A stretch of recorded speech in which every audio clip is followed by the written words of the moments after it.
नमस्कार, the wire में आपका स्वागत है।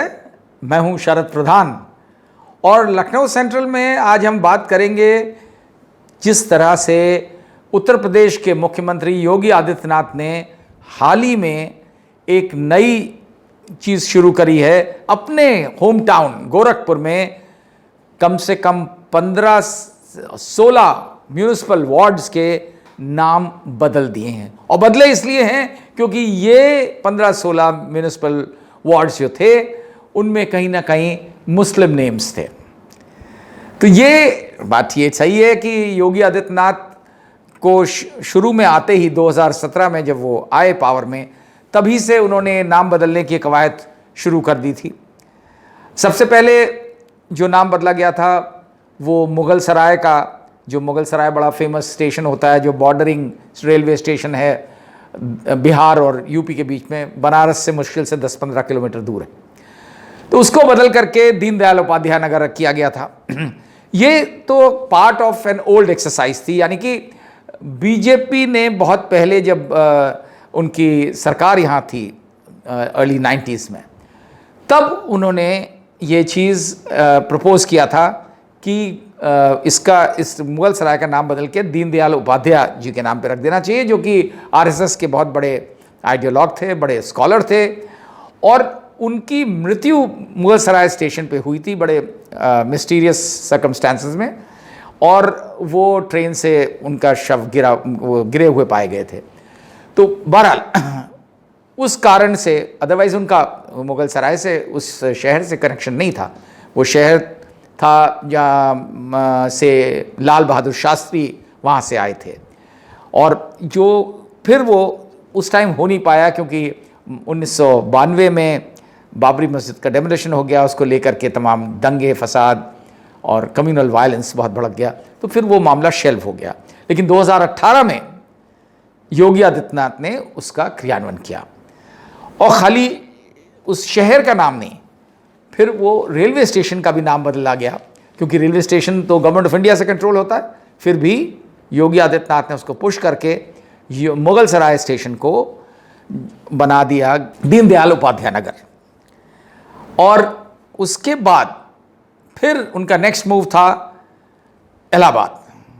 अब इलाहाबाद में उनको लगता था कि AAAH से शुरू होता है तो शायद अल्लाह से कोई ताल्लुक़ होगा, जबकि वो हकीकत में वो नहीं है।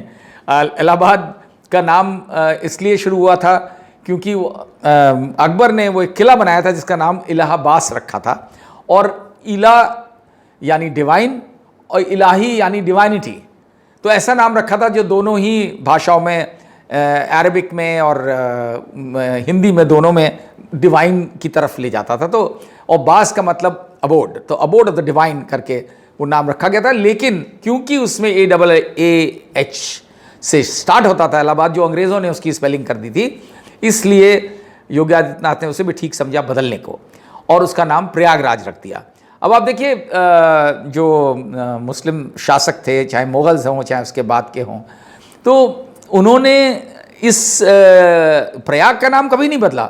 प्रयाग हमेशा से प्रयाग रहा, और प्रयाग वो एक Holi Confluence of the 3 famous reverse, Ganga Jamuna Saraswati, उसी के एक तट पे बसा था प्रयाग, और प्रयाग हमेशा प्रयाग रहा, मुगल राजाओं ने बदला नहीं। लेकिन योगी आदित्यनाथ ने उसका नाम बदल करके प्रयागराज रख दिया। चलिए, वो सबको एक्सेप्टेबल है, अच्छा है। उसके बाद नंबर आया फैज़ाबाद का। अब फैज़ाबाद भी किसी के नाम पे नहीं था। फैज़ का माने, जो रिसर्च स्कॉलर्स बताते हैं कि फैज़ का माने है अच्छा काम, यानी गुड वर्क। तो वो नवाब ने उस ज़माने में इसका नाम, नवाब सादत अली ख़ान थे जो कैपिटल उन्होंने बनाई थी फैज़ाबाद में, तो उन्होंने, वो अवध के नवाब होते थे, और उन्होंने उसका नाम फैज़ाबाद रखा। लेकिन योगी आदित्यनाथ को वो बिल्कुल नहीं भाया क्योंकि अयोध्या जुड़ा हुआ है, तो उन्होंने उसका नाम अयोध्या कर दिया, और ज़िले का भी और डिवीज़न का भी।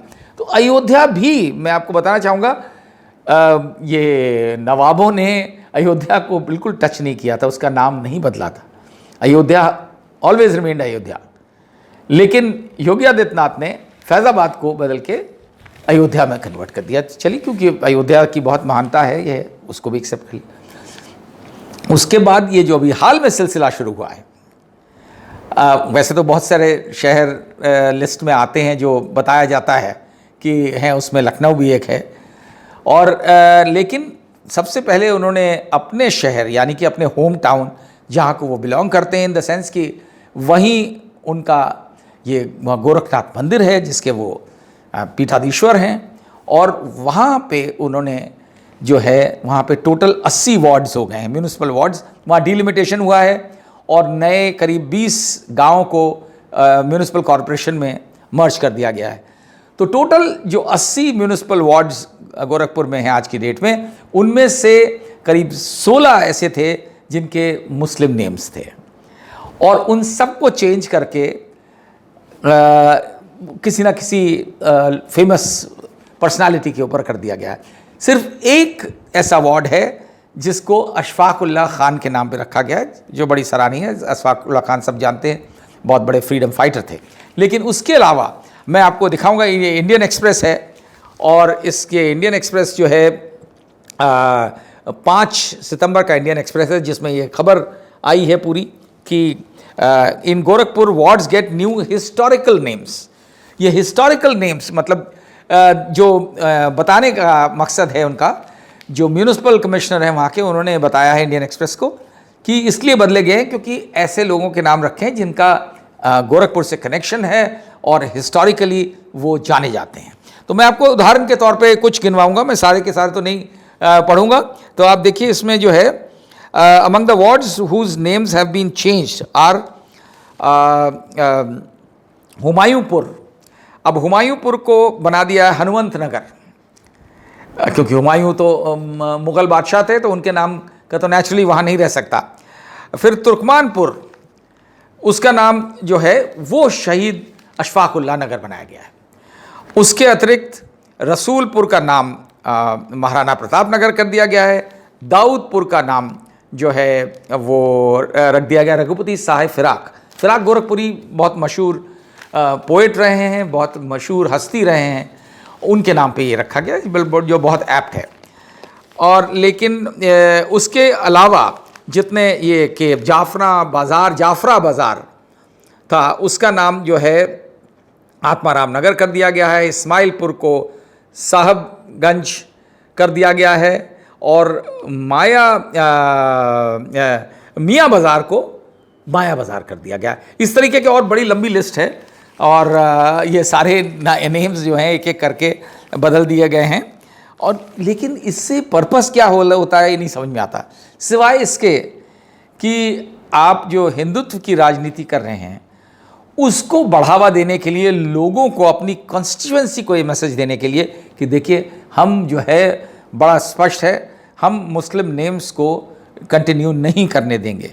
क्योंकि उनका मानना शायद ये है कि ये बाहरी लोग थे, इन्वेडर्स कहा जाता है इन्हें, जितने भी अब ये किस तरह से ये नहीं समझे जो आकर के यहाँ बस गए, यहीं रह गए, वो किस तरह से इन्वेडर्स, और यहीं के तमाम लोग हैं जो यहाँ आके बने बड़े हुए, यहीं पैदा हुए, उनको भी जो है उस कैटेगरी में रखा जाता है। बहरहाल मैसेज ये देने का मकसद है कि हमें जो है क्लियर कट हमारे शहर में सिर्फ हिंदुओं के नाम के ही मोहल्ले होंगे। अब ये अलग बात है कि लोग नाम से एसोसिएट किस तरह करते हैं, बहुत वक्त लगता है कि लोगों की ज़ुबान पे वो नाम आ जाए, लेकिन पॉलिटिशियंस को ये लगता है कि हमने अपना मकसद हासिल कर लिया। और ये बड़े तरीके से किया जा रहा है। ऐसा नहीं है कि शुरू में तो जैसे मुख्यमंत्री के यहाँ से आदेश हो जाते थे, जो बाकी शहरों के मैंने आपको बताया, लेकिन गोरखपुर के अंदर ये जो मोहल्ले हैं यानी कि जो वार्ड्स हैं, उनके नाम जो बदले गए हैं, उसमें योगी आदित्यनाथ ने बड़े सिस्टमैटिक तरीके से उसको टेकअप किया है। वहाँ के म्यूनिसिपल कॉरपोरेशन ने बाकायदा एक ये प्रपोजल रखा है जिसमें ये सब नाम करे गए हैं कि भाई इनको ये बदलने की ज़रूरत है, इस वजह से क्योंकि यहाँ के लोकल इतिहास से जो लोग कनेक्टेड हैं, केवल उन्हीं के नामों से ये वार्ड्स होने चाहिए। और इसको जो है वहाँ से जाहिर है कि बीजेपी की मेजॉरिटी है, और वहीं पे जो है इसको अप्रूवल मिल जाएगा। तो बाकायदा इसको एक लीगल और सरकारी अमली जामा पहना दिया जाएगा। इसमें ऐसा नहीं दिखेगा कि कोई पॉलिटिकल कारण है इसको बदलने का, लेकिन हकीकत तो यही है कि जो है आप नाम बदल करके और धीमे धीमे जहाँ जहाँ आप कोशिश कर रहे हैं, अभी शुरुआत तो हुई है गोरखपुर से, कहाँ कहाँ तक ये चीज़, ये सिलसिला चलता है, इसका कोई अंत नहीं हो सकता, क्योंकि उत्तर प्रदेश में बहुत से ऐसे शहर हैं जो अभी भी, जिनमें किसी मुस्लिम शासक के नाम या इस तरीके के इस्लामिक कॉनोटेशंस से वहाँ के नाम पड़े हुए हैं, जो क्योंकि इतिहास के दौर में उस तरीके से चलता रहा, तो मुमकिन है कि वहाँ पे भी इस तरीके का डिसीजन लिया जाए।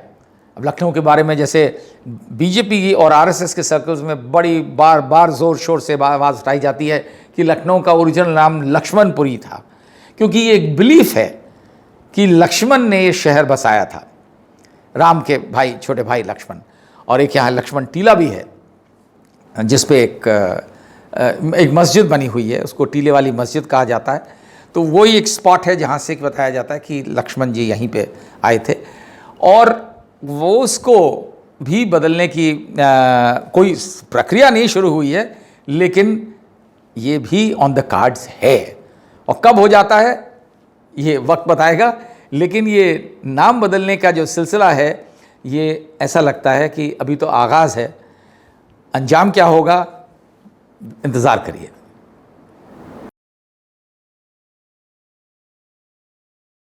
द वायर के और वीडियोस देखने के लिए सब्सक्राइब करें और बेल आइकन पर क्लिक करें। स्वतंत्र पत्रकारिता की आर्थिक मदद करने के लिए डिस्क्रिप्शन में दिए गए लिंक पर जाएं और अपनी राशि चुनें।